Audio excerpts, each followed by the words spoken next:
Welcome to city 99 TV. ప్రభుత్వం నడిపేవారు ప్రభుత్వ ఉద్యోగులు వారు కాదని, పరిపాలనలో అందరూ సమన్యాయం పాటిస్తున్నారని రాష్ట్ర రెవెన్యూ శాఖ మంత్రి ధర్మాన ప్రసాదరావు అన్నారు. శ్రీకాకుళం జిల్లా కేంద్రంలోని జిల్లా పరిషత్ కార్యాలయం సమావేశ మందిరంలో మంత్రి మాట్లాడారు. రాష్ట్ర ఎన్జీఓ సంఘ అధ్యక్ష ప్రధాన కార్యదర్శులు ఏకగ్రీవంగా ఎన్నికైన శివారెడ్డి చౌదరి పురుషోత్తమ నాయుడు జిల్లాకు తొలిసారిగా రావడంతో శ్రీకాకుళం ముఖద్వారం వద్ద ఘనంగా స్వాగతం పలికారు. ఈ సందర్భంగా అభినందన ర్యాలీ నిర్వహించారు. అనంతరం ఏర్పాటు చేసిన సమావేశంలో మంత్రి మాట్లాడుతూ స్వాతంత్ర సమరయోధులు కుటుంబం నుంచి వచ్చిన చౌదరి పురుషోత్తమ నాయుడు నాయకత్వ లక్షణాలను కలిగిన వారిని, అందరితో మమేకం, అందరి సమస్యలను తీర్చడంలో ముందుంటారు కాబట్టి ప్రతిసారి ఏకగ్రీవంగా ఎన్నుకుంటున్నారని అన్నారు.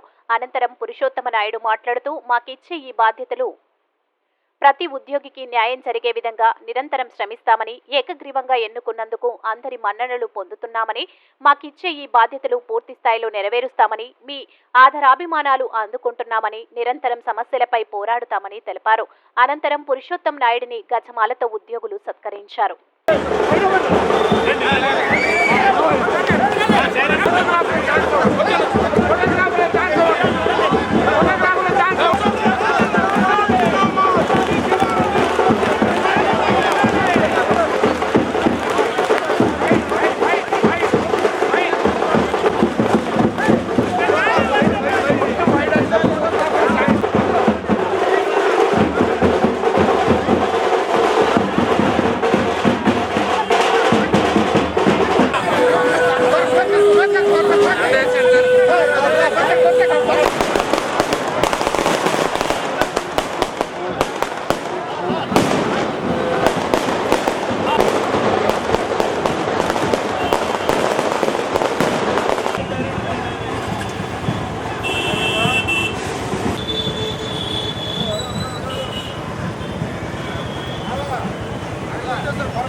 కొంచెం ముందు పదన్నా ఆపుతున్నా ఆయన ఆపుతున్నా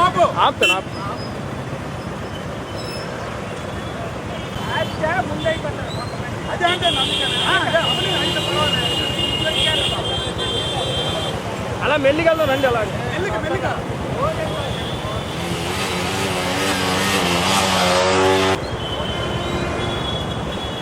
అలా ఆపు పురుషోత్తమ నాయుడు గారి నాయకత్వం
కార్పొరేషన్ పటిష్టంగా ఉండడానికి శ్రీకాకుళం జిల్లా ఉద్యోగం అలాగే కార్పొరేట్ ఆచార్యులు చెప్పుకుని రాష్ట్ర ఆచార్యులు చౌదరి పురుషోత్తమ నాయుడిని సత్కరించారు.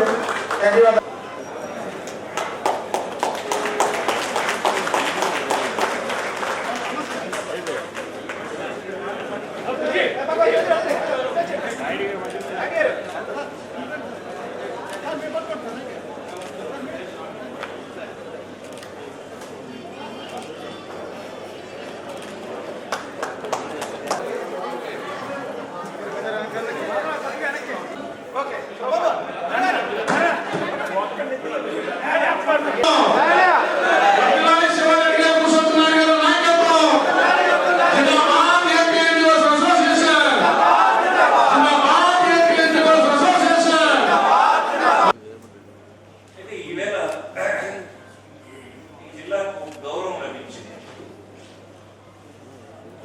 ఉద్యోగ సంఘాలు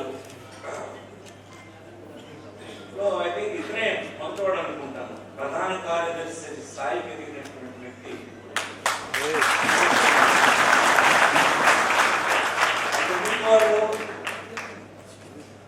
ఉద్యోగ సంఘాలు ఎంత ప్రాధాన్యత కలిగిననంటే ఒక ప్రభుత్వం తన విధిని నడిపించుకోవడానికి ఎన్నికైన ప్రతినిధులు లేకపోయినా పర్వాలేదు, కానీ ఉద్యోగులు లేకుండా ప్రభుత్వాలు నడవని ఈ సందర్భంగా మీకు మనం చేస్తాం. అప్పుడప్పుడు గవర్నర్ పరిపాలన వచ్చేస్తుంది, వస్తే నడిచిపోతే ప్రభుత్వం.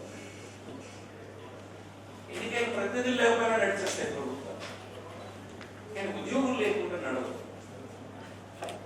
అంత కీలకమైన రూల్ ఉద్యోగులు. అట్లాంటి ఉద్యోగుల సంఘాలుగా ఏర్పడతారు. వారి సమస్యలు కూడా ప్రభుత్వానికి నిర్వహించడానికి నాయకుడానికి వస్తారు. అలాగే ఏర్పడినటువంటి నాయకులే ఇప్పుడు మనం అందరం సన్మానించుకోవడానికి ఇక్కడికి వచ్చాం. నాయకుల్లో 2-3 రకాలు. ఒక రకం సమస్యలు వచ్చినప్పుడు ఆ సమస్యల నుంచి నాయకులు వచ్చేస్తారు. తాత్కాలికంగా ఆ సమస్య కోసం పోరాటం చేస్తూ అదే అవగాహన చేస్తూ అది సాధించడానికి కోసం ఎదిగినటువంటి వారు నాయకులు. ఇంకొకరు సమస్యలు పరిష్కరించుకుంటూ అందరి అభిమానాన్ని పొందుతూ అలా ఎదిగి పెద్దవాళ్ళు అవుతారు. ఆ కోవకు చెందినటువంటి వాడు మన పురుషోత్తమ నాయుడు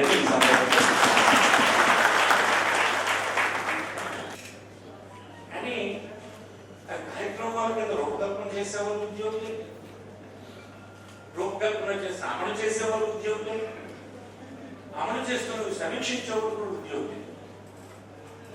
ఇన్ని ప్రధానమైన పాత్రల్ని నిర్వహించడంలో గడిచిన 5 సంవత్సరాలుగా ఈ రాష్ట్రంలో ఉండే ఉద్యోగ సంఘాలన్నీ చాలా కష్టపడి పనిచేసి అనేక సంస్కరణలు తీసుకొచ్చినటువంటి ఈనాటి రాష్ట్ర లీడర్షిప్ జగన్మోహన్ రెడ్డి గారు వారి ప్రభుత్వం అన్ని సంస్కరణలు దేశవ్యాప్తంగా అన్ని రాష్ట్రాలని ఆకర్షించే స్థితికి ఎదగడానికి కారణం అందులో ప్రధానమైన పాత్ర మీదని నేను మనం చేస్తాం.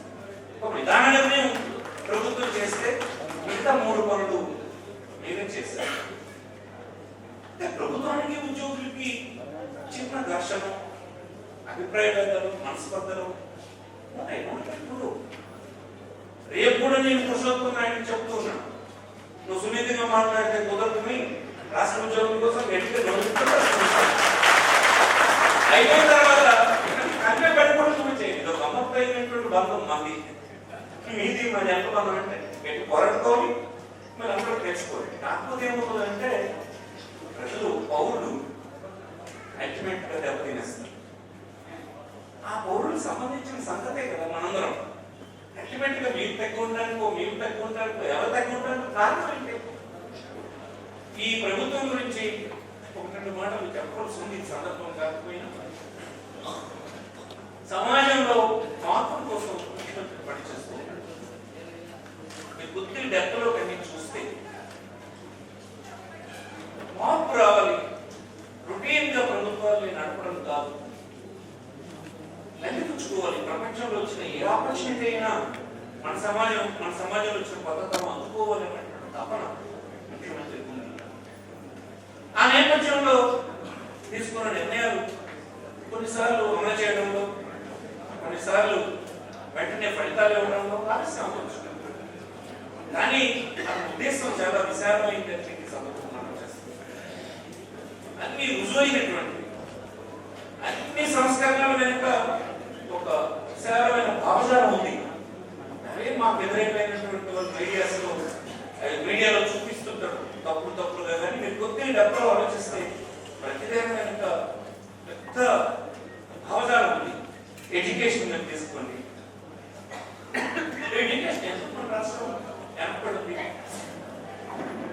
స్వాతంత్రం వచ్చేనాటికి అత్యంత సంపన్నమైనటువంటి రాష్ట్రం కేరళ కంటే 20 సంవత్సరాలు ఏర్పడడానికి కారణం ఏంటి? ఈవెన్ 70% 20 సంవత్సరాల క్రితం కేరళ అయిపోయింది. అంటే ఏంటి? ఎడ్యుకేషన్ అనేది కొద్దిమంది వర్గాలకే అందుబాటులోకి తీసుకొచ్చేటువంటి ప్రభుత్వాలనే నేను బ్రహ్మాండం. అది డెవలప్ చేయాలి. అందుకోసం ఇంజనీర్లు అవుతున్నారు, డాక్టర్లు అవుతున్నారు, సైంటిస్టులు అవుతున్నారు అని మనం అనుకున్నాం. వీళ్ళందరూ ప్రపంచం అంతా వెళ్ళిపోతున్నారు. ఎలా అయిపోతున్నారు? ఏ సెక్షన్ వరకు వెళ్తున్నారు? మిగతా వాళ్ళు ఎందుకు అసలు ఎట్లయితే కూడా కాదు అన్న విషయాన్ని ఆలోచించలేదు. ఈనాడు కదా ఆ లెవెల్కి తీసుకొచ్చి ప్రతి కుటుంబం చదువుకోవాలి. చదువుకున్నాడు చదువుకునే లాంగ్వేజ్ కానీ, వాడికి ఇచ్చిన కంటెంట్ కానీ, సిలబస్ కానీ అన్ని మార్పులు చేసే పని ఏదో ఆలోచన లేని ముఖ్యమంత్రులు ప్రభుత్వాలు చేసే పని కాదు. ఉదాహరణ చెప్పండి. అట్లాగే డీసెంట్రలైజేషన్ ఆఫ్ అడ్మినిస్ట్రేషన్ అందరూ డీసెంట్రలైజ్ చేసామన్నారు. రియల్ డీసెంట్రలైజేషన్ ఆఫ్ అడ్మినిస్ట్రేషన్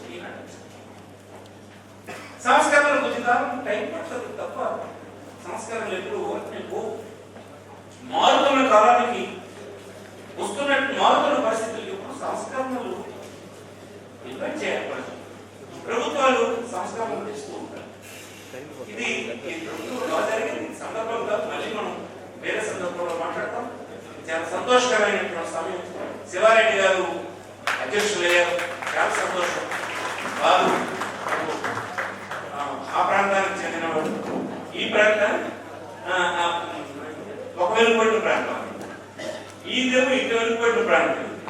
ఈ వెలుపడిన ప్రాంతాల వాళ్ళందరికీ నాయకత్వం వచ్చింది. నేను ఉద్యోగ సంఘాల అందరి చేత శభాష్ అనిపించుకోవాలని, మీ చంద్రశేఖర్ రెడ్డి అనుభవాన్ని నేను ఎప్పుడు